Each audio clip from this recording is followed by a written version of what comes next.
They say Alaska is wild, untamed, where things go to die and others come to kill. I never believed those stories until I met Martha Greaves.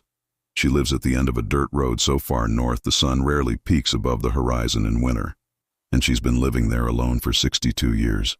She told me about the look in its eyes, the way the beast moved. She called it inhuman. She said it smelled like decay. And then she showed me the scars on her arms. Those were the marks the monster left when it carried her off, took her deeper into the dark, silent woods. When it lifted her up, its fingers dug into her flesh like hooks. Now I believe her story. But most folks don't. You see, I went to Martha's house to write a story about an abandoned cabin. But now no one can find her. She vanished into the woods along with that creature. Nobody knows what happened to them.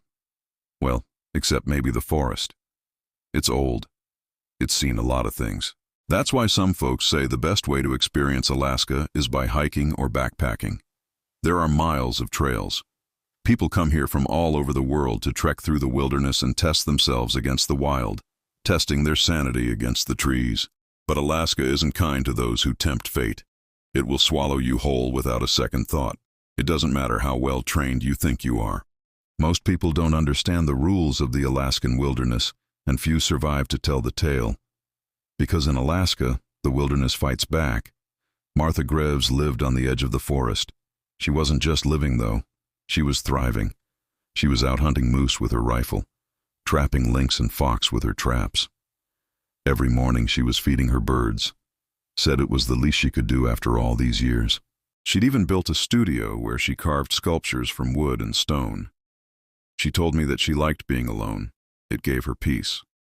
But as I talked with her, I could sense that something was missing. She was haunted by something in the shadows of her eyes. And when she smiled, it didn't reach those eyes. I could feel that beneath her weathered skin and calloused hands, she was screaming inside. The cabin was cozy and warm. It had a big hearth and enough wood to last a lifetime.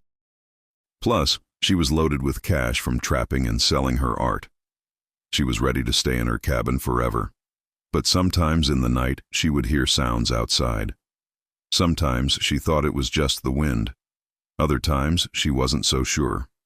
Occasionally, she would find little scratches on her door. She'd wake up, and there would be small marks on the wood, claw marks. There were also times when her dogs, who never barked, would suddenly start to growl and snap at the walls. She admitted to me that sometimes she would catch herself holding her breath, expecting the worst. She said it was exhausting, living like that day after day. She wasn't always alone. For the longest time, she lived with a man named Henry. He was a good hunter and trapper, too. He understood the woods. Together, they had a strong cabin, a healthy supply of food, and they had each other. But one day, Henry was bitten by a wolf. Well, not bitten, really. It attacked him. Martha told me that she could still hear the sound of his screams echoing in her ears. She cradled his head while he bled to death. She stayed with him all night, singing songs from her childhood to keep him awake and alert. But by the next morning, he was gone. The wolf had ripped his throat out. That's when the state trooper showed up. He said Henry had been foolish to go out alone. He said the wolves were probably hungry. And then he told her that he would take care of it, that everything would be fine. But she could tell he was lying. His eyes told her the truth. There was no justice in this place. Wolves kill and no one cares. Henry is buried in a shallow grave near the cabin. Martha visits his grave every day. She brings him fresh flowers and lays them on top of the mound. Sometimes she talks to him. Sometimes she just sits in silence. She misses him. She says she feels lost without him. One day she started hearing strange sounds outside the cabin. She heard moans in the wind. She heard whispers in the trees. Sometimes she thought she could hear Henry calling to her. She would follow the sounds to the lake, to the river, to the hills. But she never found anyone. She never found anything. Then the nightmares began. She would dream of Henry, of the forest, of things that slithered and crawled.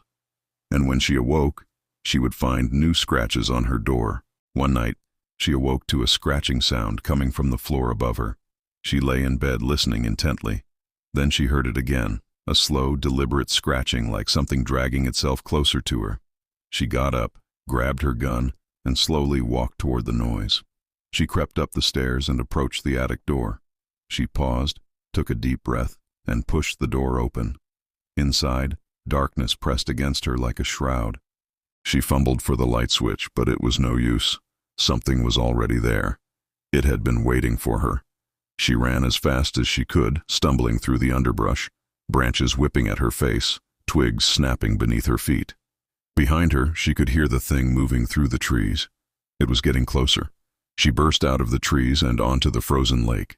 She slid across the ice, away from the forest, away from the thing. She kept running until she reached the other side, collapsed on the frozen ground, gasping for breath.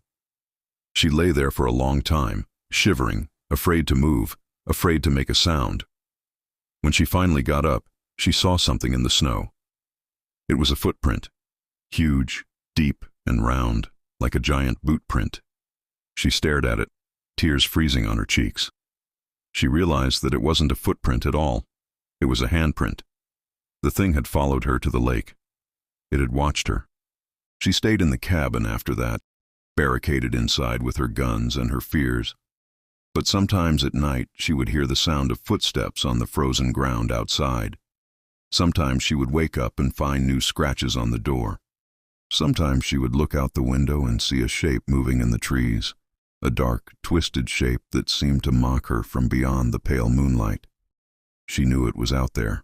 She knew it was waiting for her to make a mistake. She knew it was watching. She lasted another 6 months in the cabin, surviving on canned food and memories. Then one day, she disappeared. Some say the creature finally broke through the cabin walls and carried her off into the forest. Others say she simply walked out the front door and into the waiting arms of the thing. But I think she made a bargain with the beast. She walked into the woods willingly to join her beloved Henry. Now, if you visit her cabin, you can still hear her voice echoing through the trees. If you listen closely, you might hear her laughter, her humming, or the sound of her voice singing a song to the wind.